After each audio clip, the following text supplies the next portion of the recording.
Today we are talking about better communication in your marriage.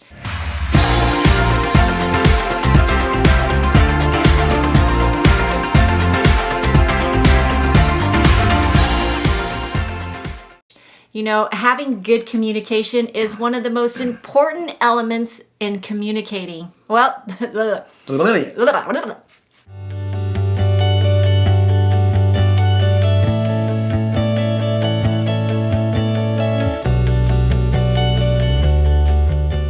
one thing that a lot of people don't realize is that, you know, Lisa and I have been together 25 years, married over 25 years, and we had to develop our communication styles and learn how to be better communicators. We didn't come into our relationship like that. I mean, of course she had to evolve a little better communicating than me, but we had to learn that we come from different styles and different backgrounds. When I first met her and her family, they were very polite, very kind in how they said and how they spoke, and that's not how I was raised. You know, when she met my family, they're like, why is everyone yelling? And like, no, they're communicating.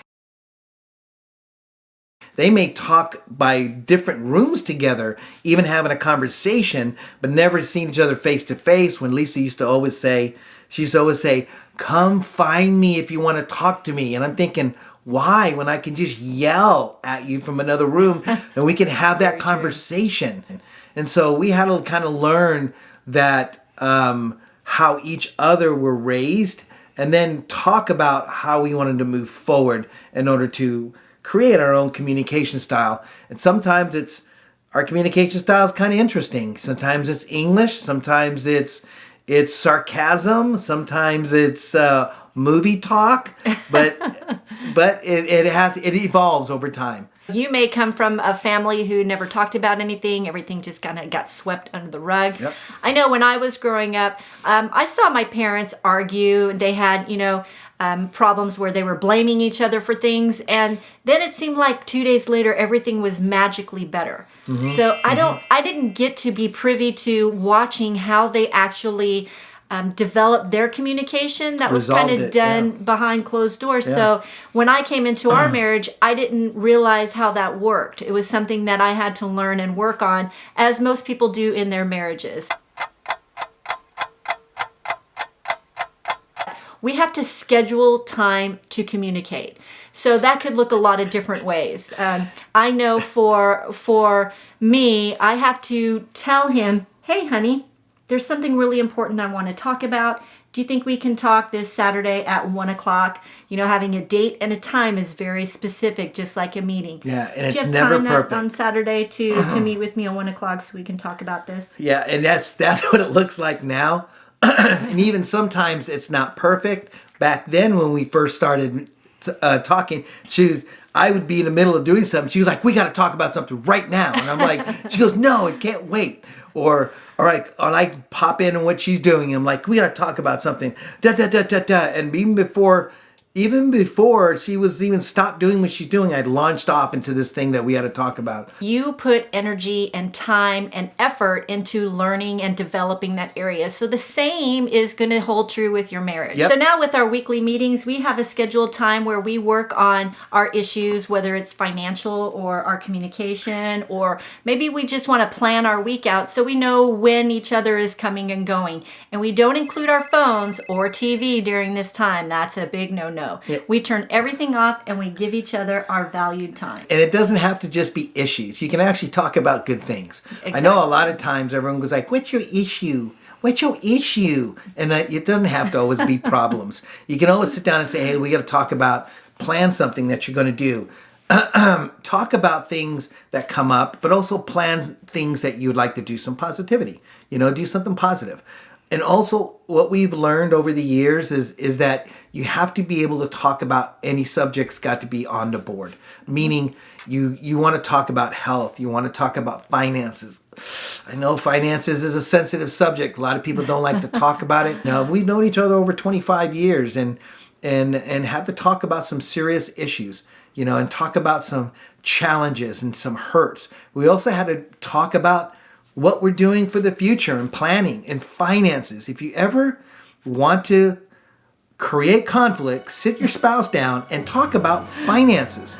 Talk about budgets, talk about planning, talk about money, talk about kids, talk about your in-laws or outlaws. Talk about any of those subjects and you can find high emotion. So it's important that you practice talking about those and continue to until it's just not so scary. It's never perfect, but you have to be able to talk. What happens over time is when you do that at the beginning, which we didn't do at the beginning, we always looked at it like conflict. We're always talking like, I didn't want to upset her if I had to bring something up because we're having a good day and I didn't want to get in another fight and I didn't want to get another argument or just feel bad. Can we just have a good time? But what you're doing is you're doing your marriage, you're doing your relationship a disservice. Bringing up tough things creates two people to come together and learn how to talk about sensitive, vulnerable topics. If you're going to create a life together, there's going to be a ton of things you're going to have to talk about. Not, and things that you don't talk about with anybody else. And, so if you're in a relationship, it's important to sit down and have those talks. And if you're unable to do it because it's uncomfortable or don't know how to, then learn how to. That's important as well.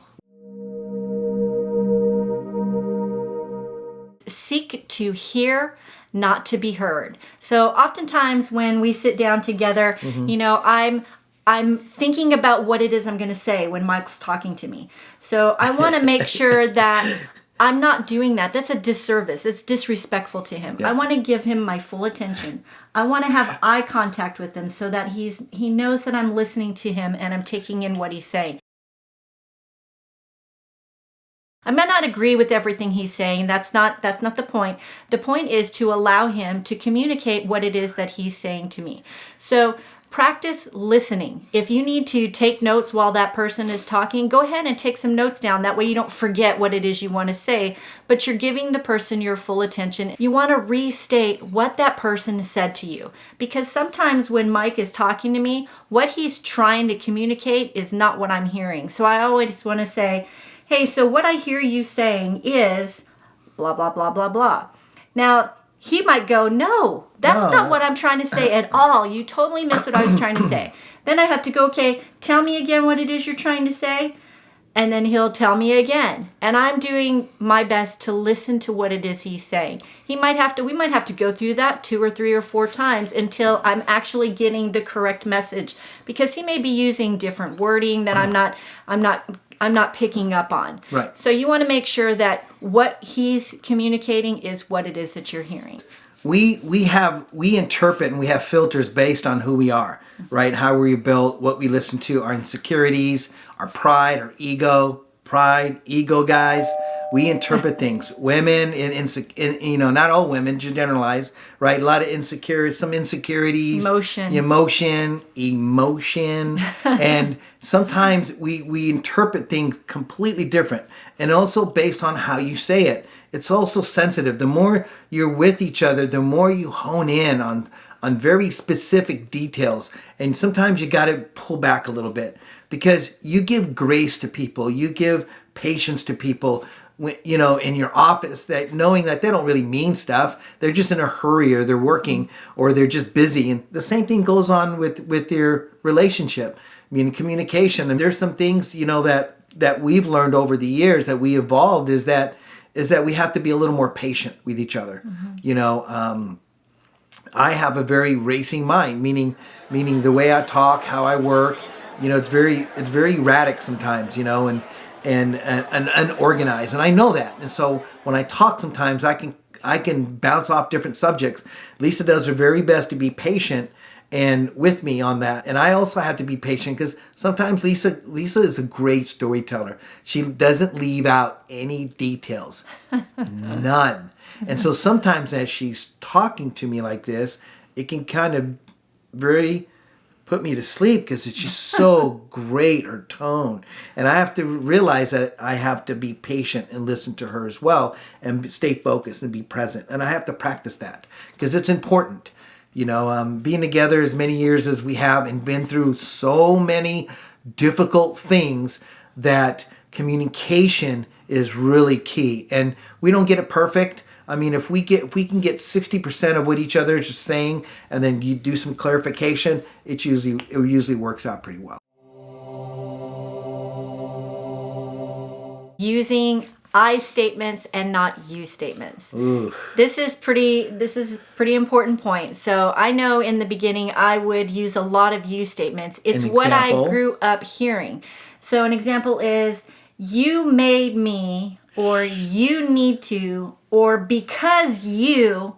That's all blaming language. Yeah. By telling someone you did this, you, that is a blaming statement. Yeah. So you want to avoid that at all costs. It don't feel good. Stick to I statements.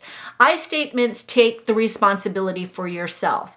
You know, I need this. I want this. When this happened, I felt. So Right. You're taking complete responsibility for how you feel. This was really important for me to learn with Mike, because I heard the you growing up a lot. An example of that is, you're not cleaning a room, or you didn't do your stuff, or you didn't finish the dishes, or we told you to do this, and then you get in relationship, and at the beginning, a lot of times we make agreements to do stuff, and then life would happen. She was feeling that I wasn't holding up my end of the deal, right, in that process, but I wasn't communicating with her either, that I had maybe too much stuff going on, right, and that I had to communicate better. I just assumed that she knew things. Next week, we're going to be talking about some really interesting things. One of them is so key in my life, and because I've applied it, it has changed our relationship like you wouldn't believe. So if you want to know what it is, you got to return. Men, next week, we're going to talk about something that's very important for us. Because I did this, it led me to actually becoming a therapist. Men, stay tuned for next week, because this is key to helping you stay in a relationship, the reason why you argue, and this will help. Stay tuned.